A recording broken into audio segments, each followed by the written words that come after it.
The snowfall outside St. Andrei's Cathedral was unusually heavy that December evening, as though the Russian winter itself were bracing for something extraordinary. Inside the cathedral, the atmosphere was reverent but tense, filled with dignitaries, seasoned choirs, and worshippers who had come expecting a typical international Christmas music exchange. No one anticipated that an unknown Filipino choir, flown in quietly with little publicity, would become the centerpiece of a night that history would later call miraculous. Among them was 19-year-old Mira Dalisay, whose voice had been praised back home in Laguna but was virtually unheard of in Europe. The choir director's voice trembled slightly as he reminded them of the hymn chosen for the event, Pasko Na Naman, arranged into a hauntingly slow, near-sacred rendition. They had one chance, and the cathedral's solemn audience had a reputation for merciless expectations. As the cathedral's bells tolled and the lights dimmed, Mira felt her heartbeat synchronize with the chimes, unaware that the next 15 minutes would alter not just her life, but every soul present. Moments before the performance, a subtle conflict brewed backstage. The host country's famed Sretensky choir demanded schedule priority, arguing that placing the Filipino group earlier in the program would disrupt the evening's tone. Their director insisted that Christmas hymns sung by foreigners rarely resonated with Russian audiences, especially in a cathedral famed for centuries-old musical tradition. Tension rose as event organizers considered reshuffling the lineup, risking diplomatic awkwardness. The Filipino choir remained silent, not wanting to appear confrontational, but Mira felt a sting of humiliation. They had traveled across continents, rehearsed for months, and carried the pride of their homeland. Now it seemed they might be pushed to a forgettable opening slot. However, a sudden power flicker halted all debate. The cathedral priest, discerning opportunity in the hush that followed, simply stated, "Let the Filipino choir stay where they are. I feel tonight will require something unexpected." His tone offered no room for argument. The Sretensky choir retreated reluctantly, unaware this decision would soon eclipse their own performance entirely. When the choir finally walked toward the altar, all murmuring ceased. Their simple attire, cream barongs and modest gowns, contrasted sharply with the ornate robes of the Russian ensembles, yet it created a soft visual purity that no one had anticipated. The candlelight reflected on their faces, casting gentle halos as though illuminating their nervousness and resolve. Mira gripped the cold wooden rail in front of her, trying to steady her breath. She remembered the last thing her grandmother told her before she left for Russia. "Anak, sing not for applause, but for those who need healing." At the time, Mira did not understand the weight of those words. Now, standing before an audience that seemed carved from stone, she clung to them. Even the cathedral's renowned acoustics seemed to hold their breath, waiting. Then the choir director lifted his hand, and a silence so deep swept the room that even the crackling of distant candles sounded like thunder. The first note would decide everything. The opening hum rose like mist over a quiet valley, soft, trembling, vulnerable. Several in the crowd leaned forward, surprised by the unfamiliar tonal quality. Instead of the bright festive cheer expected of a Filipino Christmas hymn, the arrangement carried a profound melancholy, shaped by centuries of Filipino longing, resilience, and diaspora. Mira entered on the second measure, her clear soprano threading through the harmony with a fragile purity that held the cathedral captive. The sound did not simply echo, it bloomed, filling every corner of the vast chamber. An elderly Russian woman in the front pew tightened her grip on her rosary. She did not know the language, yet she felt the unmistakable grief layered in the melody. It reminded her of her husband, lost decades ago during winter. Choir members exchanged furtive glances as they realized something rare was happening, a connection that transcended culture, language, and time. The cathedral had softened. Breath by breath, note by note, they began to own the evening.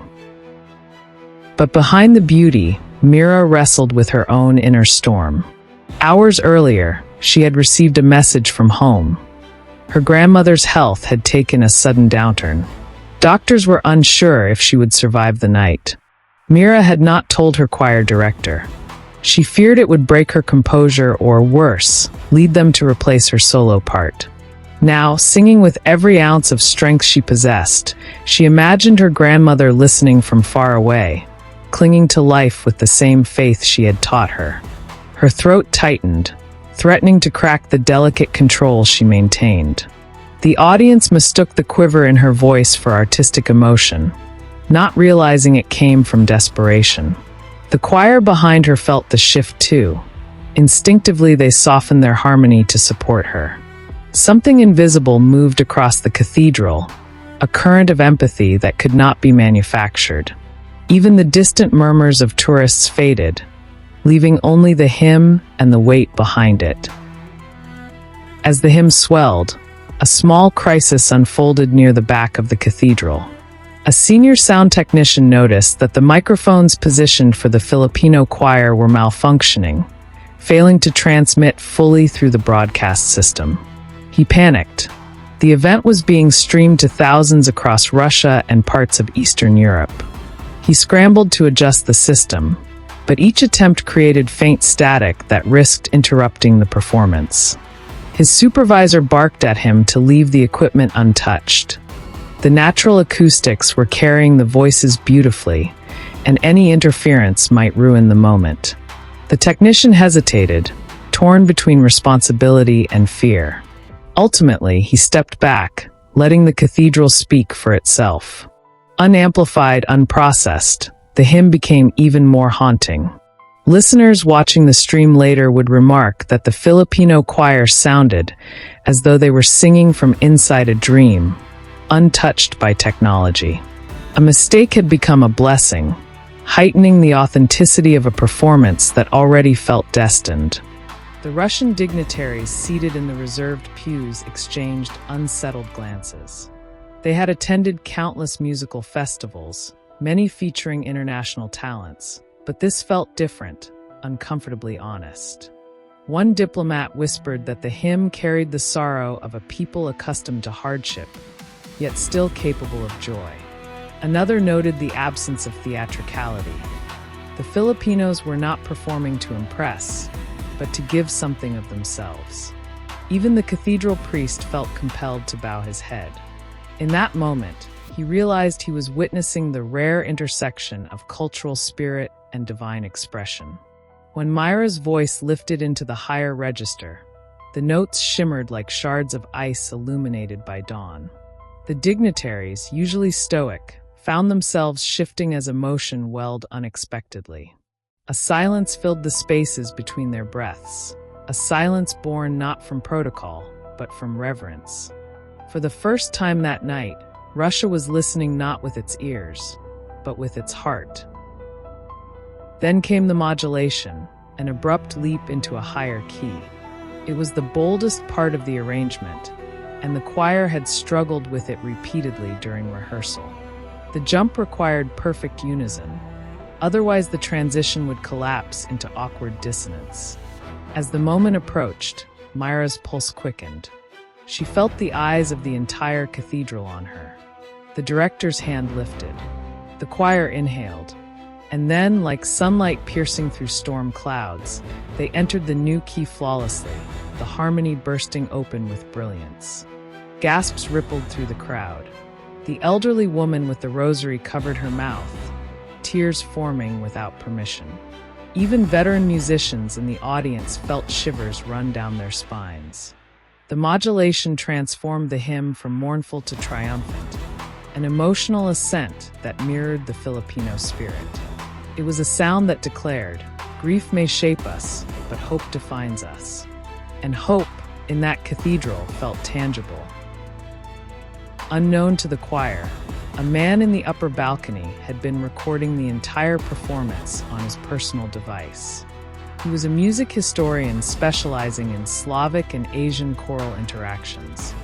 He had expected a good performance at best, but as he listened, he sensed something historically significant unfolding. Opening his notebook, he scribbled observations: vocal purity, cultural fusion, unexpected emotional resonance. But halfway through the hymn, he stopped writing. For the first time in years of documenting global choirs, he felt tears spilling down his cheeks. The historian lowered his pen. His training could not quantify what he was experiencing. All he knew was that the world needed to hear this. He tilted his camera slightly, capturing Mira's silhouette as she held her final note of the stanza, a note so steady it felt impossible. At that moment, he whispered, "This will change everything." Meanwhile, behind the altar, the event coordinator received a troubling update. A storm warning had been issued. Winds outside had intensified to near dangerous levels. There were discussions about canceling the remaining performances to ensure everyone's safety. But interrupting the Filipino choir now was unthinkable. The coordinator glanced through the side curtain and saw the audience transfixed, unmoving. Even if he announced an evacuation, he doubted anyone would respond. The cathedral seemed shielded by the music itself, as though the storm outside were irrelevant. He exhaled and told the security team to stand down until the hymn concluded. For the next several minutes, St. Andrei's Cathedral existed in a world separate from weather, time, and ordinary concerns. Only the hymn mattered. Only the story it carried of home, of longing, of faith had power. And so the storm waited. As the choir entered the soft bridge of the hymn, Mira's voice took on a trembling warmth. She imagined her grandmother lying in a hospital bed, hearing the song through a small phone speaker held by relatives. She imagined the old woman smiling faintly, whispering her name as she drifted between wakefulness and sleep. The thought nearly broke her. For a split second, her pitch wavered. The director noticed immediately, adjusting the dynamics with a subtle hand gesture. The choir, sensitive to every nuance, tilted their harmony to support her, creating a cushion of sound that stabilized her voice. It was an instinctive show of unity, one honed through years of singing together under modest conditions. Church halls, open plazas, gymnasiums during typhoons. Their cohesion astonished the Russians, who recognized the technical precision required for such adjustment.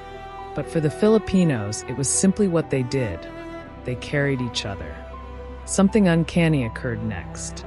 The cathedral's ancient chandelier, usually dim, flickered softly, casting a gentle golden glow down upon the choir. Spectators looked up, startled. Some whispered that the light seemed to pulse in rhythm with the hymn. The choir was unaware of this visual phenomenon, focusing only on their performance. But for those observing, the moment felt almost divine, as though the cathedral itself had awakened. The priest crossed himself slowly, sensing a spiritual shift.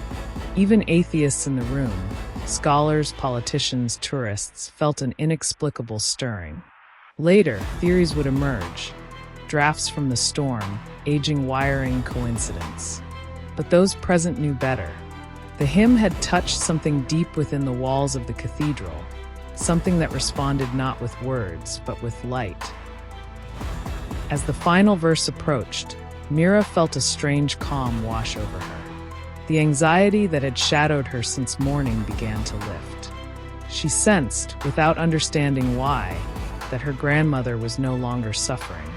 The feeling was serene, not painful, and it steadied her. She closed her eyes and delivered the verse with clarity she had never reached in rehearsal. Her voice soared, delicate but powerful, cutting through the air like a prayer etched into the wind. The audience leaned forward collectively. Many did not speak Tagalog, yet they felt as though they understood every word. The melody spoke of reunion, of families coming home, of warmth despite the coldness of the world. For a moment, the cultural divide between Russia and the Philippines dissolved completely. Only humanity remained. A deep silence followed the last note, a silence so complete it felt alive. No one dared to clap, breathe, or shift. The cathedral held its breath, suspended in awe. Even the storm outside seemed to pause. Mira slowly opened her eyes, unsure whether the performance had succeeded or failed. But the expression on the audience's faces told her everything. Tears streamed down cheeks. Young, old, wealthy, humble, devout, skeptical. People who had not cried in years felt something inside them unlock. A bishop in the front row wiped his glasses repeatedly, pretending it was condensation. A visiting composer clutched his chest, overwhelmed by a feeling he could not articulate. And in the balcony, the historian whispered, "Unprecedented." Then came the sound that broke the silence, a single sob echoing softly from a man near the rear pews. It pierced the stillness like a bell. Suddenly, the emotion in the room erupted. People began crying openly, shoulders shaking, hands covering their mouths. Some reached for each other instinctively, seeking human connection in the overwhelming wave of feeling. The dignitaries, unable to maintain composure, bowed their heads. Even the Sretensky choir members, known for their stoicism, felt their eyes sting. It was not merely a reaction to the song, it was a collective release. The cathedral had become a vessel of catharsis, channeling years of buried sorrow, longing, and hope. And at the center of it was a Filipino Christmas hymn sung with sincerity rather than spectacle. The choir director quietly instructed everyone to bow. They complied, but the crowd remained frozen. Finally, applause erupted. Not polite, not restrained, but explosive. It ricocheted off the stone pillars like thunder. People stood from their seats, some climbing onto the pews to see better, their clapping relentless. The Filipinos exchanged glances of astonishment. They had expected courtesy at best, indifference at worst. Instead, they were witnessing a standing ovation from one of the most musically discerning audiences in the world. Mira felt overwhelmed, fighting tears of her own. She bowed again, trembling. The applause continued for long minutes, with no sign of diminishing. It was not just appreciation, it was gratitude. Backstage, tension dissolved into disbelief. The event coordinator rushed toward them, breathless, exclaiming that the cathedral had never reacted this way to any visiting group in decades. Representatives from local music conservatories demanded recordings. Journalists who had come expecting a normal choral night now scrambled for interviews. Mira, however, slipped quietly to a chair, needing a moment alone. She opened her phone, her heart pounding. There were dozens of missed calls, messages from home, but she feared the worst. With trembling fingers, she opened her family's group chat. The first message she saw made her collapse into relieved tears. "Your Lola opened her eyes during your song. She heard everything." Her choir mates rushed to hold her as she cried, not from sorrow but gratitude. As the storm finally crashed against the cathedral, the organizers faced a dilemma. Should they continue with the program? Could any performance follow what had just happened? The cathedral priest quietly approached the Sretensky choir director, who had watched the spectacle with a complicated mix of awe and bruised pride. The priest suggested they proceed, but the director shook his head. "Let the night belong to them," he murmured. It was a concession of respect, not defeat. The organizers agreed, announcing that due to the weather and scheduling adjustments, the festival would conclude early. The audience did not mind. For them, the evening felt complete. Outside, news cameras waited, eager to capture reactions. Attendees described the performance with trembling voices, struggling to articulate the emotional force they had experienced. One woman claimed she felt as though her late daughter were standing beside her. A young man said he had not cried since childhood, yet the hymn shattered him. The historian from the balcony gave a brief but profound statement. "Tonight, we witnessed cultural transcendence."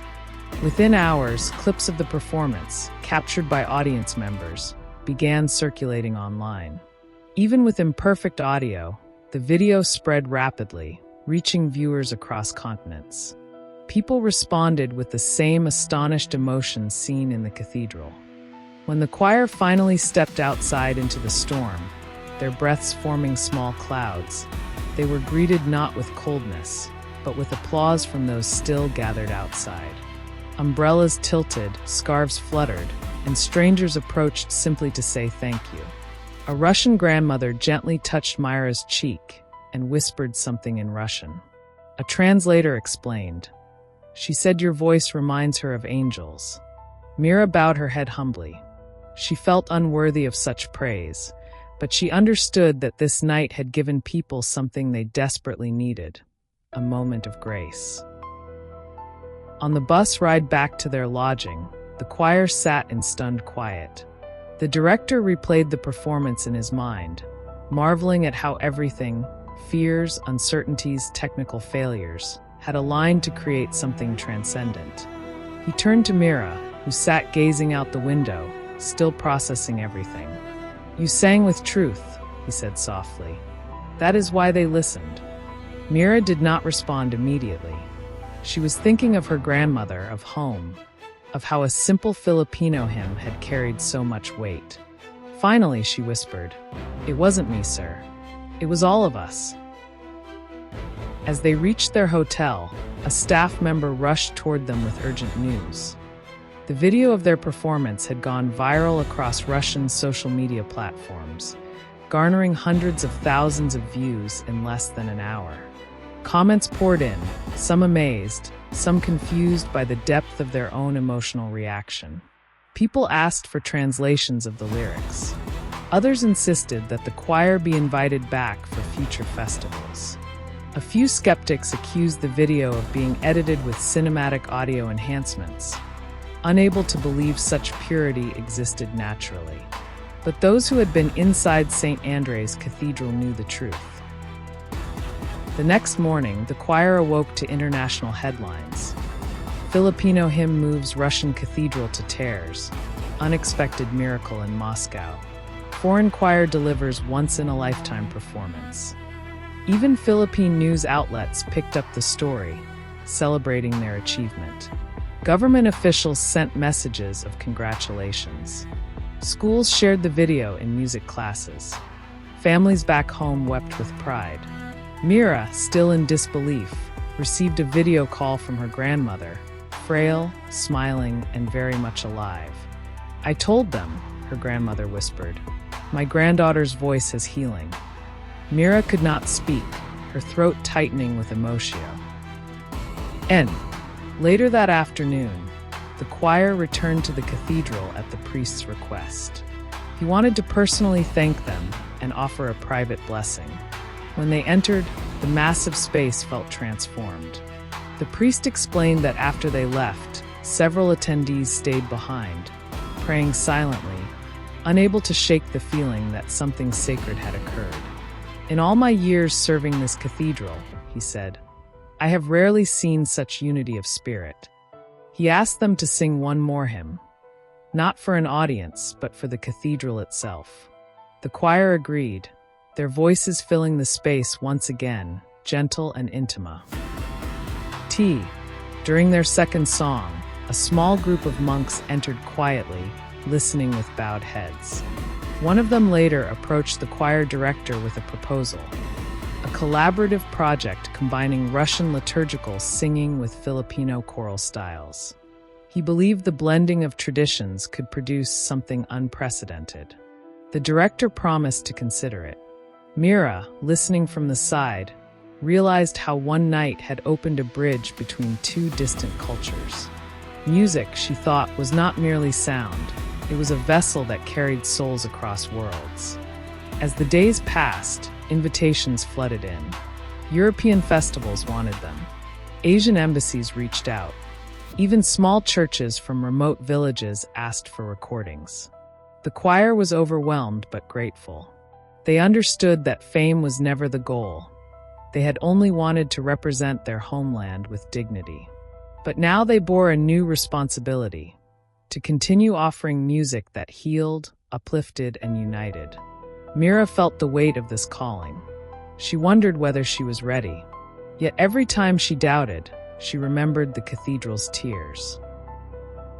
One evening, as she walked alone through the snowy courtyard outside their lodging, Mira heard footsteps behind her. It was the historian. He approached with a polite bow and handed her a small USB drive. "This contains the raw recording from my balcony," he said. "I want your choir to have it. It is untouched, pure. I believe the world will study this performance for years." Mira accepted the gift, humbled. She realized the historian did not see them as visiting performers, but as cultural bearers of something timeless. Weeks later, back in the Philippines, the choir reunited with their families.